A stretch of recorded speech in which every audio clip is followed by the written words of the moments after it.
messieurs, je ne peux pas vous citer tous car je ne vous connais pas personnellement. Monsieur le maire, vous, je vous connais bien. Chers amis qui avez participé à la mise en place du musée, on répète, et chers amis qui êtes là ce soir pour cette inauguration. Il y a maintenant 35 ans que dans mon centre d'accueil de Grand Tétras aux Rousses d'Amont, j'ai compris qu'il ne suffisait pas de donner à manger ou de fournir un bon lit aux nombreux enfants qui venaient alors en classe de neige ou en classe verte. Oui, j'ai vraiment compris qu'en plus de cela, il fallait que je leur fasse aimer mon pays. Alors, que pouvais-je faire? L'idée de faire un musée sur l'histoire du village, sur la naissance du ski en 1900, sur la vie de notre enfance, cette idée s'est vite imposée à moi.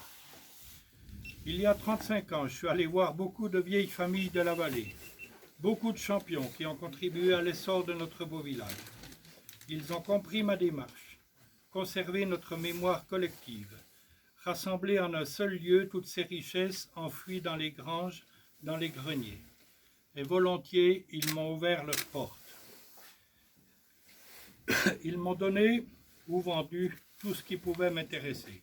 Lunetterie, lapidaire, boissellerie, vie à la ferme, et aussi et surtout ski, luge et bobsleigh.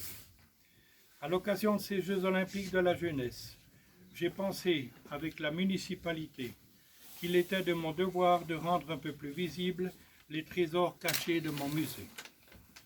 J'ai donc accepté d'amener ici une petite partie de mes collections. Saluons aussi l'effort qu'ont fait beaucoup de champions actuels pour étoffer ce musée. Tenues olympiques, médailles, skis, etc. Merci à vous tous d'avoir si volontiers aidé à mettre sur pied ce petit musée. Ne l'oublions pas.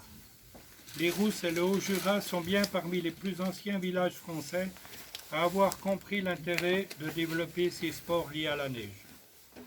Jusqu'en 1950, le ski était une question de survie. C'est un petit peu tous les skis que vous avez là. Il aidait à la vie de tous les jours, pour les déplacements dans notre vallée, alors si bien enneigée. Après 1950, le ski est devenu un sport, je dirais, touristique. On modifiait nos maisons pour accueillir.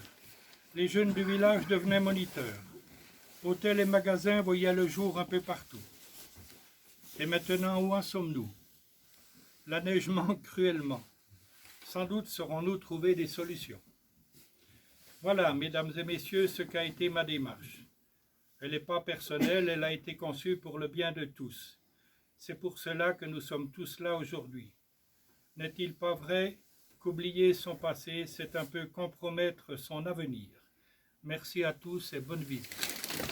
Merci Roger, bravo.